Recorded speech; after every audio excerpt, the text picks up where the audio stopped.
So today I'm going to take these carburetors off this thing and rebuild them. I tried to get it to run the other day and it wouldn't run. And the fuel was just pouring out from everywhere.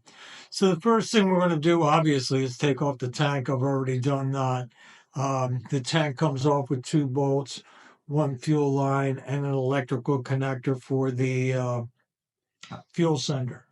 Next thing we do is take the 3 bolts out for that are holding the coil bracket in. And then I disconnected the coil wires from the coils just to let the coil kind of hang in a good spot. The wires wanted to hold it in place. So I thought by taking the wires out, I could get the coil further out of the way. Now that I've gotten that out of the way, next thing we're going to do is take off the choke cable, and that's one Phillips head screw. So we'll go in there and we'll get that Phillips head screw. You need a little stubby screwdriver. Get right in there. Take that, get that out of your way. Then you can unplug the choke. And once we get that out of the way, then the next thing that has to come out of there is a heat shield. That's also a little Phillips head screw that you need a little stubby screwdriver. So you get that heat shield up and out of the way, and that'll expose the throttle cables. So we get that thing out of there. It's a little tight in there, but not real bad. And then you kind of maneuver that heat shield out of the way. And I slipped it out the side. There it is. And so the next thing we're going to do is loosen up the throttle cables so that I can get the throttle cables off later. So right now, I I can't reach in there to get the throttle cables off. So what I'm going to do is just loosen the cables while everything's tight. And then once I get the carburetors out of there, I can go ahead and take it off then. Now, the next thing I got to do is loosen up those intake clamps. And you have to be careful, not necessarily careful, but mindful of which way those things point, because there's really only one way to get them tightened and loosened. So they're all 4 pointing in different directions. And so you got to get them loosened up. Once you get them loosened up, then you can go ahead and pry the intake system, the carburetors off of the intake system, and it pretty much pops right out of there. Then once you have that up, now you can go ahead and disconnect those cables for your throttle and go ahead and pull that out of the way. Next thing, you want to make sure that you always put something in those holes so you don't have anything drop down into that engine while you're in those carburetors, right? That would be a disaster if that was to happen. So here I got them all clogged up. Everything's good. Next thing I'm going to do is I'm going to mark the carburetors and make sure that I put them back in the same spot. Now, this was kind of stupid, I guess. I tried to use my punch set that I had for connecting rods and cast iron engines, but I couldn't tap the aluminum hard enough to make a mark. So I just get out my scribe and I just scratch numbers in it that way. And then that way, once I have this thing completely disassembled, I can throw pieces pretty much anywhere because I'm going to use an ultrasonic cleaner and try to clean more than one carb at one time. And, obviously you can't use a magic marker and put it in an ultrasonic cleaner and expect to know which one it is when you pull it back out. So I just scratched numbers in them and did it that way. So the next thing we're going to do is we'll go ahead and disassemble it. Now, I am sorry. I had a camera on my head trying to get really good close-up shots, and for one reason or another, my camera on my head shut itself off a long time ago. So this is the only shot that I have. However, at the end of this video, I will take one of them apart with the camera on my head so you get a good idea of what jets are coming out and what pieces have to come apart, how they come apart. Because I know this camera angle is not all that great, but Fortunately, I had two cameras going, so at least I got a picture because I'm certainly not doing this 4 or 5 times to try to get a good shot at it. I mean, my goal is actually to rebuild the carburetors, not to get a great YouTube video. The YouTube video is just a plus at this point, right? So, anyway, the first thing that we're going to do is we're going to pull the floats out of there. Once we get the floats out of there, we'll try to pull the jets out. The jets are so tight that when I tried to put that wrench on there, that's a 12 point, I could feel it didn't want to move. So I put a 6 point socket. Now, here's another crappy shot, but I don't know if you can see all that black stuff where my fingers pointed. It is just everywhere in these carburetors. And I mean, it's no wonder they don't work. Eventually, I went and pulled the jets out. The jets were so clogged solid. So I put everything in an ultrasonic cleaner that cleaned all the passageways real well, and then I drilled out the jets when I was done to make sure they were all good to go. But so what I'm doing is taking out the needle and seat, and I'm going to take out the slow speed jet and the main jet. And once I have them all out, I'll go ahead and turn the set of carburetors around. And once I have the carburetors turned around, I'll take the other two apart. Now, in the background, there are 4 1-gallon water jugs that I just cut the bottoms out of. So I had a really good spot for each piece of each carburetor. Um, right now, I think I'm taking off the, I believe it's the choke linkage. It might be the throttle linkage. I'm not quite sure. Once again, crappy shot, right? If I had the camera on the top of my head, I could see much better what I'm doing. But there's a metal bar that goes from the front set of carburetors to the back set of the carburetors that has to come out of there. And there's a little cotter pin that you have to bend out of the way. So once I get that out of the way, of course, I still got a ton of bad gas in there. There's that bar in the center there. I don't know if you can see it, but it's straight back from the flashlight. And so I'm taking the cotter pins out of there so I can get that bar out. Now, and there might be a better way of disassembling these things, but this is just the way that I went ahead and did it, right? So I got 2 of the float bowls off. I'm going to take this piece of linkage out of the way, and then I'll take the other 2 float bowls off and then start disassembling all 4 of the carbs. Because like I said, they're just filled with junk. Um, it's no surprise that this motorcycle wouldn't run on anything but starter fluid. So now, like I said, I'm just putting pieces in the jars, and then of course I picked the wrong jar, so I got to take the stuff out of one jar and put it in the other jar. But I'm pretty sure I eventually got everything in the right spot. Now, I know I say this on every video, but make sure that you use a JIS screwdriver. And what I like to do is break everything free by hand. And I really put all the pressure down on that screw so it will turn and not pop up and strip the thing. Now, out of all the bolts on all 4 carburetors, I only had 1 screw that I had to put a set of vice grips on to get out.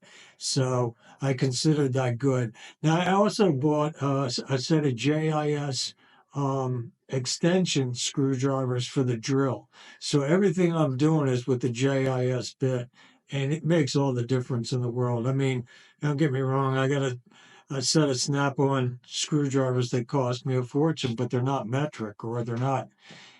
I think JIS is Japanese Imperial System. I'm not quite sure, but in any case, I know it's metric, and they just fit a little bit better, and that's enough to, uh, you know, stop you from stripping everything.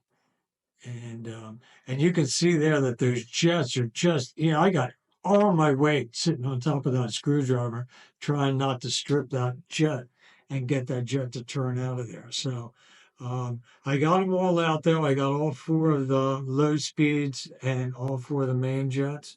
So the next thing we'll do is take out the 8 screws that hold that top air cleaner plate to the 4 carburetors. And then once I get this out, then I can go ahead and start disassembling. There's a lot of stuff to these carburetors, the way they're sitting in there. And so we'll get that all straightened out and get everything apart. Like I said, at the end, I'll take one apart for a second time just to show you exactly what I did, because I know I'm doing this in high speed and you're not seeing exactly what I got going on.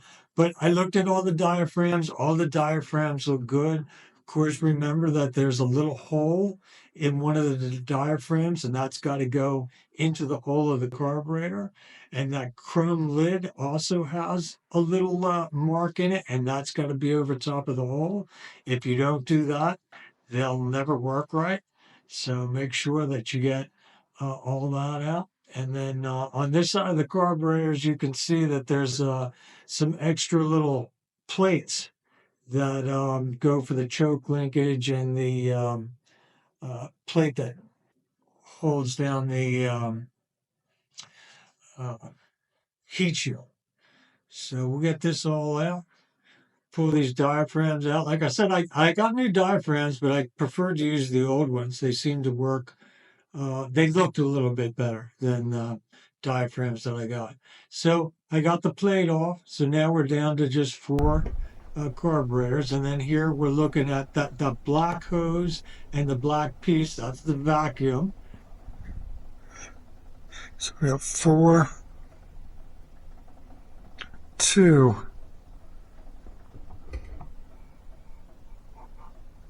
and 1, and 3.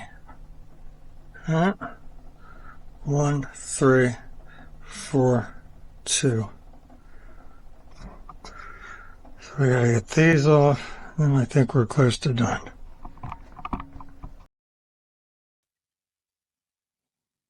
So now we can go ahead and take the rest of the linkage off, separate the carburetors, and put them in the ultrasonic cleaner.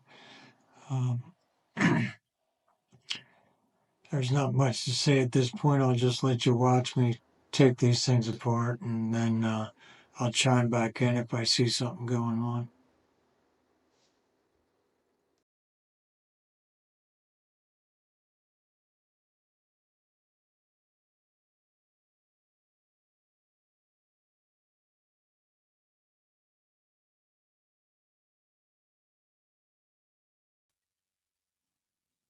So here I'm just starting to take off some of the choke linkages, um, fuel enrichment, whatever you want to call it. I've always called it a choke, but I think the Honda manual calls it fuel enrichment. But I'll take off some of these, and then my memory's not the greatest, so I'm just going to mark some of these with a piece of tape, and that way I can remember which way they went without putting it on 4 times to watch it all bind up because I put it on the wrong direction. So I'll take these pieces of linkage off, I'll mark them, and I'll try to dump them in the right jug. And I'm not really worried about putting them in the ultrasonic cleaner.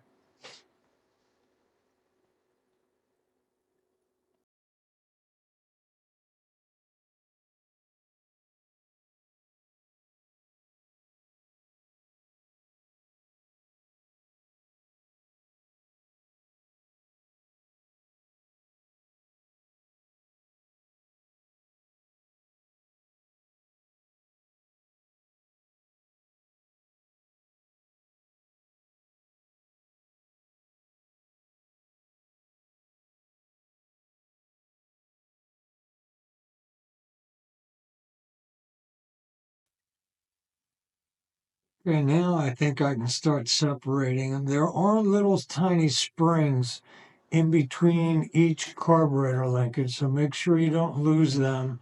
Pull them out. Once again, I'm sorry the camera on my head didn't work, but so you can't really see what I'm talking about. But there are little springs in between each of the linkages, and there's also a very tiny spring on the synchronizers. So make sure that you pop them out so you don't lose them. And so now I've got that out. I'll start disconnecting a little bit more linkage, and then obviously there's that vacuum line. I'm going to pull that out. That gets connected to the other vacuum line, so I'll pull that out at the same time, and then we'll have all the vacuum out. So on the vacuum side, there's one side that's plastic and the other side that's metal, but it is a smaller tube than the gas lines.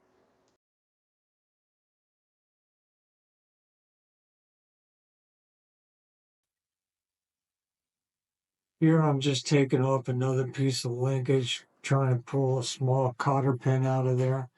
Um, Actually, these carburetors have been apart before, and it wasn't a cotter pin. It was just a bent piece of metal.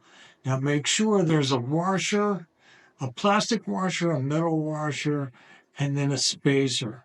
As you start taking this stuff apart, make sure that you don't lose any of that, because if you do, it's all going to be loose when you go put it back together, and then you go turn on the throttle and it's not going to be tight enough to move the carburetors at the right time. So make sure that you get all these pieces and you mark them carefully. So here I'm pulling out a gas tube, and I'll pull out the other gas tube.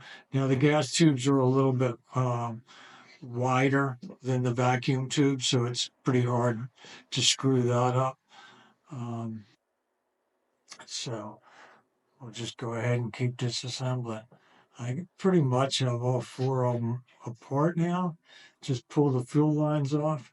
Once I get these fuel lines off, then I'll go ahead and start soaking them.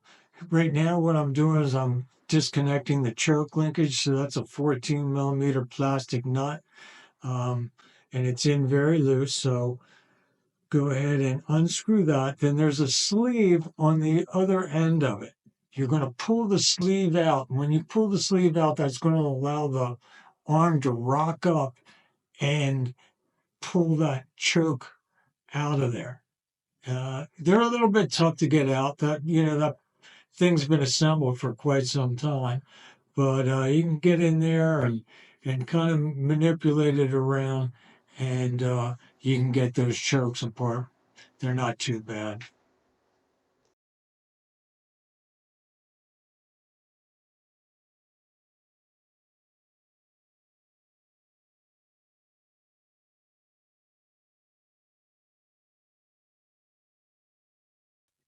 As I said, at the end here, once I take all four of these apart, I'll go get a camera and I'll put one back together and take it apart in front of you while I have the camera on my head to give you a better view.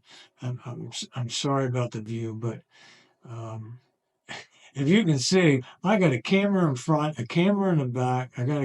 It's just, I don't know what cameras have against me, but I really got some crappy shots. Right now, what I'm doing is I'm taking out the low speed screw. So what I did is I screwed it in, and I believe they were 2 1/4. And according to the book, they should have been 2 1/2, but they were 2 1/4.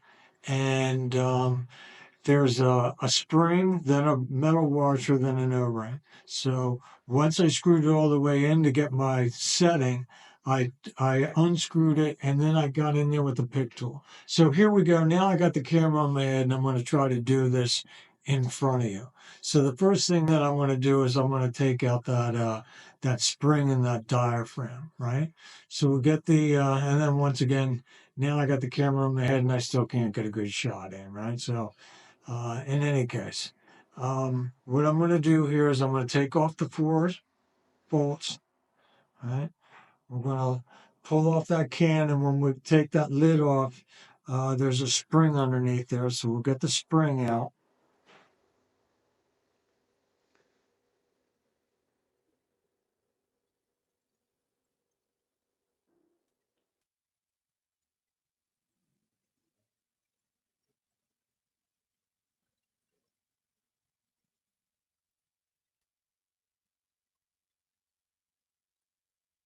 Now that we got the spring out, we're going to look at the diaphragm very carefully, make sure it doesn't have any cracks, make sure it's not ripped. Um, and in here, there's a Phillips head or a 7 millimeter. You turn that about an eighth of a turn, and it will release that needle. And so once you have that needle released, you can go ahead and take that apart and clean it. Some needles have like 3 to 5 settings on them where you pull an E-clip up and down. These do not. They just sit in there one way, and you adjust your main jet, not the needle height. So next thing we'll do is we'll go ahead and we'll take the bottom off, and I'll show you the jets inside there.